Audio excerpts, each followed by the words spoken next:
El Señor los bendiga en este momento.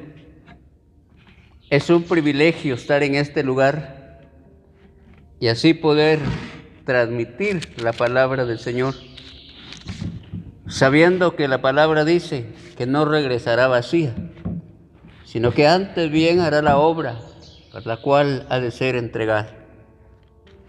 Esta hora queremos hablar sobre lo que es una mente carnal. Si nosotros nos damos cuenta, cuando hablamos de una mente carnal, estamos hablando de la mente natural. Una mente que está esclavizada, una mente que está atada por algo o por algunas cosas, pero que está atada. Y para ello quisiéramos ver Romanos 8, capítulo 8 y verso 1. El apóstol Pablo está tratando de llevarle a los hermanos este mensaje, pues queremos ver que él de una vez entra y les da a conocer cuál es la condición o el estado de vida en la que ahora los hermanos están ya en Cristo. Y les dice en el capítulo 8, ahora pues ninguna condenación hay, dice, para los que están en Cristo Jesús, los que no andan conforme a la carne, sino conforme al Espíritu. Ninguna condenación. Cuando oímos esa palabra, ninguna condenación, creo que a todos, y si no a todos, a muchos nos da gozo de saber que hemos sido liberados de la esclavitud del pecado y que nuestra mente ha sido tomada y ha sido metida a un proceso de restauración. Pero también tenemos que tener en cuenta que no solo está el texto que dice ninguna condenación, sino que dice en el mismo texto, no hay ninguna condenación, pero es para los que no andan conforme a los deseos de la carne. Y ahí es donde nosotros podríamos hacernos un autoexamen. Si la Biblia dice, no hay condenación para mí, yo mismo me debería de preguntar, ¿estoy andando conforme al Espíritu? Porque no hay condenación para los que andan conforme al Espíritu. Por eso dice ninguna condenación para los que andan conforme al Espíritu y no conforme a los deseos de la carne. Quiere decir que aquellos que andan conforme a los deseos de la carne no tienen ese privilegio. Y podríamos decir que en este caso es una mente todavía carnal. Es una mente que no ha sido o quizá no está siendo liberada. Y no que porque Dios no pueda, simple y sencillamente porque nosotros nos cedemos los derechos después de que hemos sido salvos, perdonados y libres de esa esclavitud. Sigamos, porque la ley del Espíritu de vida en Cristo Jesús me ha liberado de la ley del pecado y de la muerte. Dice, la ley de vida. La Biblia dice, hablando el Señor dijo, yo soy la vida. Yo soy la vida. Y luego dice acá, porque la ley de vida que es en Cristo Jesús, porque la ley del Espíritu de vida que es en Cristo Jesús, me ha liberado de la ley del pecado y de la muerte. Si nosotros vamos a Colosenses, dice que había un decreto de ley para todos, y aún está para todos aquellos que nunca han creído y aún que ni han de creer en Cristo. Hay un decreto de ley y esa ley se tiene que cumplir, porque la ley de Dios se cumple tarde o temprano, pero se cumple. Pues nosotros hemos sido liberados de esa ley de muerte, de esa ley del pecado. Y fuimos liberados a causa de la muerte y de la resurrección de Cristo. Ahora, siendo libres, nosotros tenemos el privilegio y el acceso por el mismo espíritu de vida de entrar a la misma presencia del Señor. Por eso dice Pablo acá, nos han liberado de la ley del pecado y de la muerte. El hombre sin Cristo, por su propia fuerza, nunca va a poder salir o escapar de esa ley. Porque el pecado no es lo que usted hace. El pecado es una fuerza, es un poder que de alguna manera ha cautivado al hombre. Y esa es la razón por la cual que para ver de que esta fuerza suelte al hombre se necesita la intervención del Hijo del Señor, Dios Todopoderoso. Entonces vemos acá, por eso Pablo ahora los está exhortando, ¿verdad?, a vivir una vida en el Espíritu. La Biblia, la vez pasada, el último tema que hablé de la vida vieja y de la vida nueva. Ahora nosotros tenemos una vida nueva, porque la Biblia dice que el que está en Cristo es nueva criatura. Las cosas viejas están pasando y he aquí, dice, todas son hechas nuevas. Entonces, si estamos ya, libres de esa esclavitud, hemos sido sacados de esa esclavitud, de la ley del pecado y de la muerte, ahora somos libres por Cristo. Y tenemos que comenzar a una nueva forma de vida, nueva forma de pensar, nueva forma de actuar y nueva forma de caminar. Porque de acuerdo a nuestra manera de pensar, así será también nuestra forma de caminar.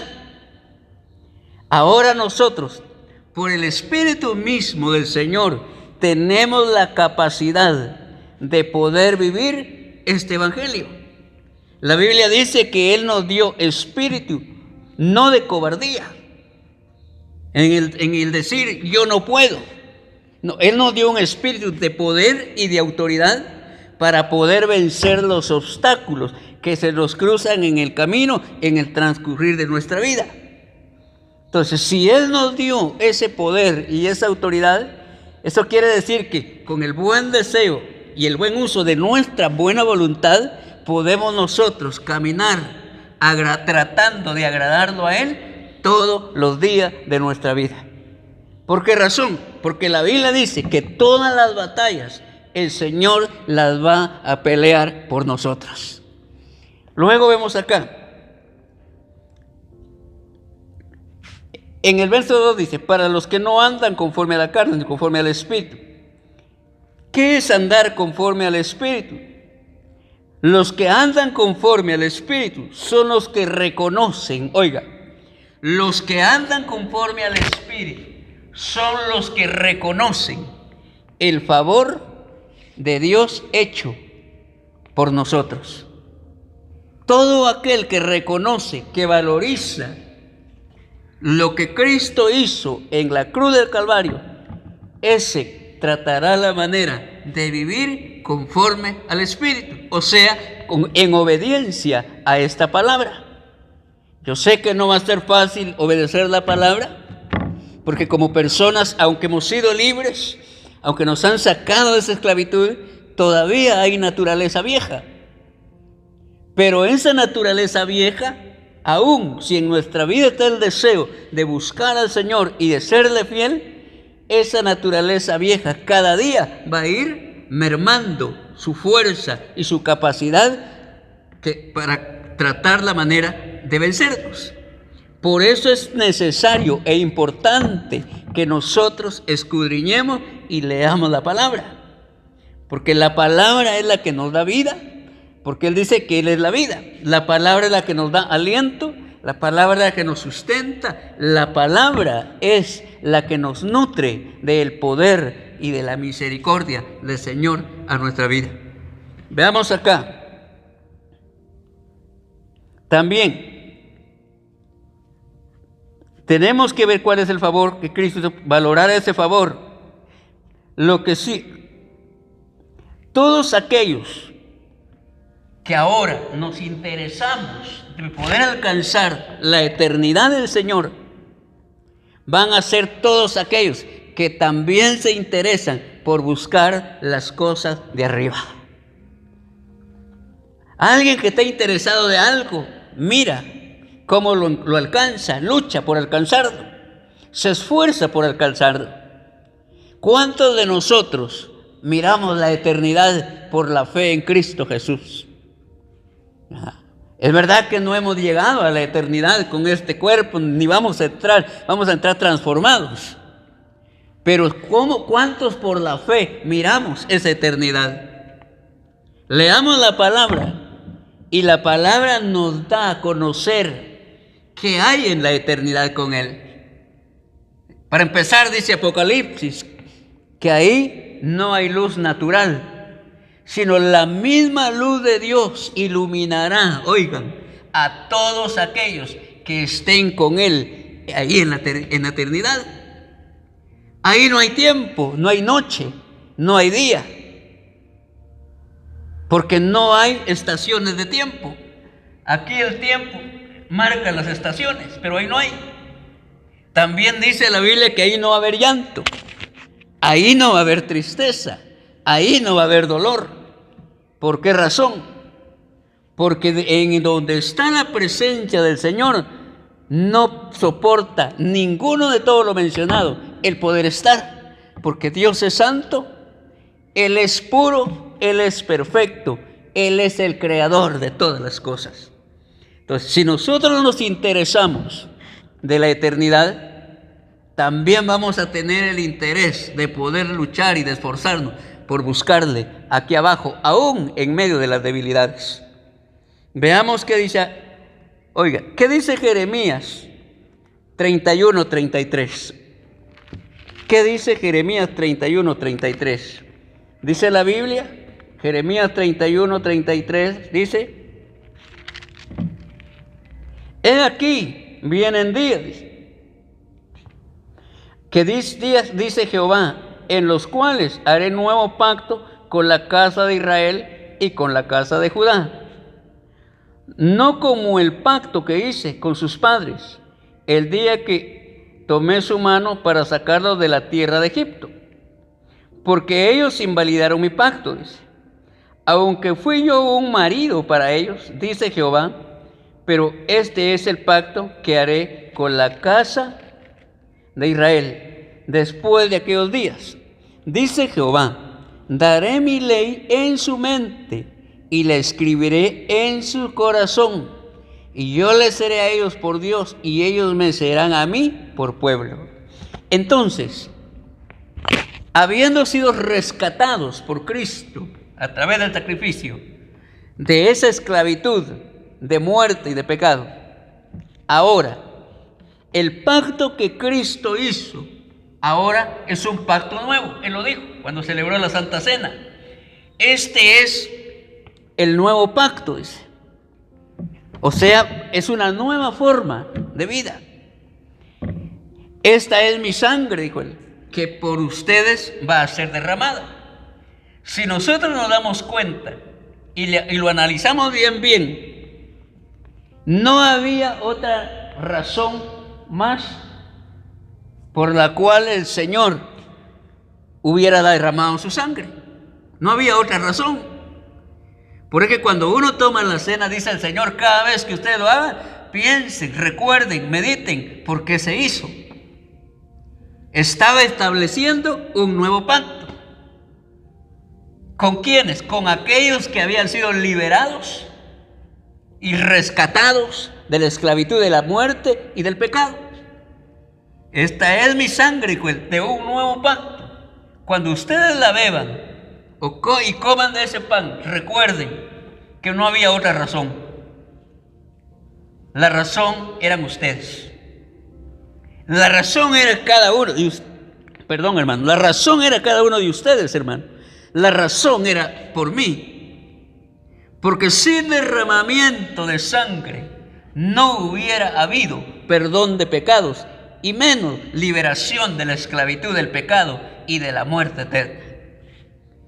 Por eso cuando nosotros participamos de eso, aunque no es de Santa Cena, pero por lo que estamos hablando, debemos de reconocer bien que nuestra salvación y que nuestra liberación de esclavitud, de pecado y de muerte, lo único que tiene de valor es la sangre de Cristo. Si para usted no vale mucho, pues qué lástima. Pero creo que es lo mejor de lo mejor, que nadie lo hubiera podido hacer, porque a nosotros no nos sacaban ningún provecho al hacerlo. Pero Cristo lo hizo por amor a cada uno de nuestra vida. Por eso dice, y ahora, estando en ese nuevo pacto, ¿en dónde están escritas esas leyes? Ya no están en piedras ni en pergaminos, no. Ahora está en nuestra mente, dice, y en nuestro corazón. Qué privilegio el de este pacto. Pero también dice la Biblia, hermanos, recordemos que al que más se le da, a ese más se le demanda. Hay mucha demanda de parte del Señor para su pueblo. Hay mucha demanda de parte del Señor para nosotros. Porque por ninguna otra creación Él derramó sangre de su propio Hijo. Solamente fue por nosotros. Recordemos que en el pacto antiguo, la ley del Señor, o la palabra del Señor, pues, estaba escrita en tablas de piedra. Si alguno las quería leer, tenía que ir a verlas. Pero usted las carga en su mente y en su corazón. Ese es un nuevo privilegio. Por eso es que en cada uno de los pactos hay bendiciones, pero también los pactos traen responsabilidades y tareas que desarrollar. Y la tarea que ustedes y yo tenemos que desarrollar es la tarea de serle fiel, de ser obediente, de tratar de agradarle a Él, reconociendo lo que Él ha hecho en favor de nuestra vida. ¿Cuántos están agradecidos por ese favor? Yo no sé si ustedes agradecen cuando de alguien recibe algún favor, pero por lo menos creo que, si no todos, hay una buena parte que agradecemos la obra de Cristo y reconocemos que sin Él no estuviéramos en el lugar en el cual estamos, y menos la esperanza de un día gozar de esa presencia. Por eso Pablo les está diciendo a los romanos, ninguna condenación hay. Está bien, gracias a Dios por ello. Pero no tienen que andar conforme a la carne. No tienen que manejar una mente carnal. Tienen que manejar una mente espiritual. Y manejar una mente espiritual significa manejar una mente que trate la manera siempre de agradar al Señor. Dice acá, en Jeremías dice, pero ahora dice, estas tablas están escritas en tu corazón, y yo seré a ellos por Dios, dice, y ellos me serán por pueblo. ¿Para cuántos de ustedes, hermanos, es su Dios? ¿Te recuerda en figura qué dijo la Sulamita en el Cantar de los Cantares? Me parece que es en el capítulo 3 cuando dijo, mi amado, oiga, es mío. Y está dando una declaración. Y creo que lo está diciendo desde cuántas concubinas, reinas, no sé qué habían al frente. Y ella le está diciendo a todas estas mujeres, mi amado es mío. Y a los jóvenes de ese tiempo les está diciendo, pero yo soy de mi amado. Esto es lo que nosotros deberíamos de decir ahora. Mi amado es mío, está bien, Él es mío, pero yo también soy de Él. Y el ser de Él significa agradar al amado. Y no podemos agradar al amado si no hay obediencia a esta palabra. Y no podemos tener esa obediencia si no hay un reconocer de la esclavitud en la cual estábamos. Y ahora viene el Señor, nos saca y ahora somos libres. Por eso cuando cantamos ese coro, que somos libres, estamos declarando la obra hecha en una cruz. Y la obra hecha en la cruz del Calvario no fue ningún hombre en particular, fue el mismo Dios verdadero. Ahora vamos a leer 2 Corintios 3:17. 2 Corintios 3:17. ¿Qué dice la segunda carta a los Corintios? Capítulo 3 y verso 17. Y esto dice acá, en la carta a los Corintios 3:17. Vamos a ver, por acá dice, oiga lo que dice, porque el Señor es el Espíritu, y donde está el Espíritu del Señor, ahí hay libertad. Porque el Señor, oiga, porque el Señor es el Espíritu. Y donde está el Espíritu del Señor, ¿qué hay? Hay libertad. La pregunta sería, ¿en dónde entonces está el Espíritu del Señor? En el capítulo 6 de la carta a los Corintios, me parece que siempre es en la segunda carta, el mismo Pablo está hablando y hay un problema ahí con los corintios y el apóstol les está diciendo, porque ¿qué compañerismo tiene la luz con las tinieblas? ¿Qué compañerismo tiene Cristo con Belial, o sea, con Satanás? No hay ninguna comunión, ninguna. Y eso es lo que está hablando acá. Porque donde está, oiga, el Espíritu del Señor, hay libertad. Entonces, ¿por qué Pablo le está hablando a los corintios de esa manera? Porque en el mismo capítulo 6 creo que les dice, porque ustedes ahora son el templo del Espíritu. Ninguna creación atrás de Dios fue templo de ese Espíritu, fue casa de Dios. La casa de Dios solo es usted y soy yo en Cristo Jesús. Por eso es que el estar en Cristo Jesús es una bendición de la que usted y yo muchas veces no nos imaginamos. Pero no se trata tanto de imaginarlo, se trata de creerle a esta palabra. ¿Cuántos son la casa del Señor? ¿Cómo se debe de mantener la casa? ¿Ustedes recuerdan cuando el Señor llegó al templo de Jerusalén? ¿Cómo encontró la casa? ¿Cómo encontró su templo? Habían vendedores de toda clase.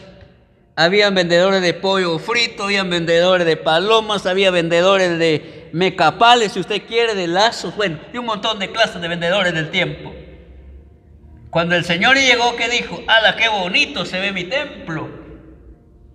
Eso no dijo él. ¿Cómo estará viendo él ahora el templo o su templo? Porque el templo no es en el que yo y usted estamos muchas veces.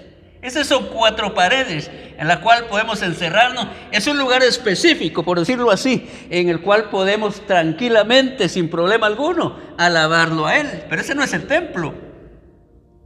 Sin embargo, si ese templo no lo barren, no lo trapean, y cada vez que llegamos botamos basura, ¿cómo estaría de aquí a un año? ¿Cómo se vería? Es necesario que lo barran, lo trapeen, lo lustren y todo, para que cuando usted llega hasta limpio, hasta usted se siente bien y ve el lugar higiénico. ¿Cómo verá ahora el Señor? ¿Cómo verá el Señor ahora su templo?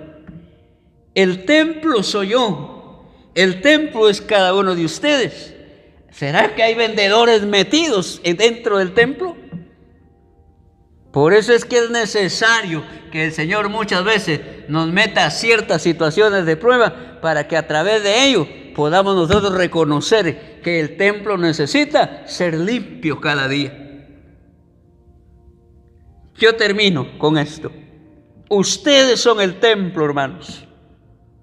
El templo de Jerusalén habían tomado posesión y había sido ocupado por diferentes clases de vendedores. ¿Cómo está su templo, hermano? Ahí donde usted lo va a escuchar, donde usted escuche, o cuando usted escuche este mensaje, analice cómo está su templo. No vea cómo está el templo del esposo, ni cómo está el templo de los hijos. No, cada uno de nosotros tenemos que ver cómo está nuestro templo. Y dependiendo de la manera en que esté, es tan necesario que usted y yo cada día le pidamos perdón al Señor y nos apartemos de la clase de vida que no nos permite que ese templo se mantenga limpio. Así que yo termino diciéndole, hermano, valoricemos la obra que Cristo hizo en la cruz del Calvario, porque a través de esa obra nos liberó de la esclavitud, de la muerte eterna y del pecado. Y después de todo ello, o por medio de ello, mejor dicho, nos dio la oportunidad de ser la casa de Dios. Limpiemos la casa, no la vamos a limpiar con ningún desinfectante de esta tierra, pero sí la podemos limpiar meditando la palabra, escudriñando la palabra, leyendo la palabra y poniendo por obra la palabra. Así se puede limpiar el templo.